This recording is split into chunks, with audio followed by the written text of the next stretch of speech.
All right. So actually, like I said, just when I was introducing you, I kind of caught wind of you a couple of years ago when a lot of your content started popping up, a lot of your songs and a lot of your political contents and stuff like that. But I'd like to know kind of about you a little bit, kind of where'd you grow up? Like you said, you've been in Toronto for 11 years. So what was kind of up until then? What's early Greg like, young Greg? Young Greg is a oh wow, solo me. Okay, here we go. So it's all you, brother. Yeah, I grew up in Kingston, Ontario. I played a lot of sports in high school. I ended up going to university and college for like media studies and radio broadcasting.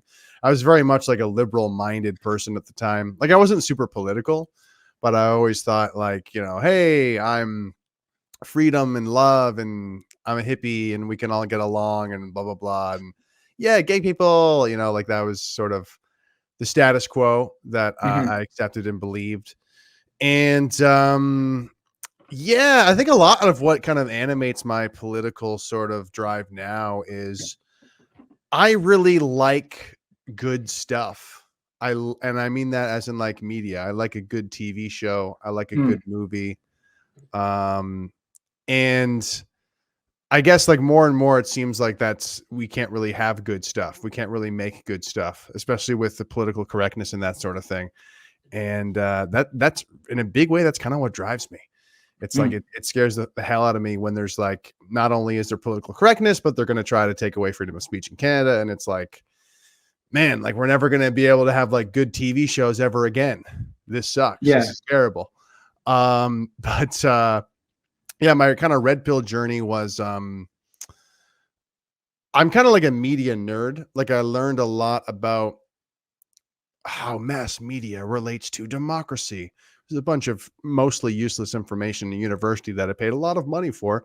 But yeah, I mean, there was also an interesting course where they tell you about who owns the media and how and it sort of makes you kind of start to believe like every single conspiracy ever. Yeah. And it's like, okay. So every conspiracy theory is plausible because 6 corporations own like everything. Anyway, so that was an interesting education, but yeah, I was kind of like a media nerd, and that kind of my red pill moment was the Toronto election in 2018 when Faith Goldie was running. Oh, wow, yeah. And I was starting to like watch her content online, and she was, you know, she had a very kind of mind-blowing take about the Danforth shooting. And I was like, wow, that's like that's a like very interesting facts about that sort of tragedy that no one's heard about. Yeah. And I started to obviously pay attention to the media bias, and I saw how they treated her during her Toronto campaign. Like they, you know, banned her from debates, and they even stopped her from advertising. So I went to school for radio, and I worked in radio selling advertising. And I heard the same thing from the college that I took the radio program at and the radio station that I worked at. And it was, don't break the CRTC rules or you're in big trouble. The CRTC rules are basically the rules that every radio station needs to abide by.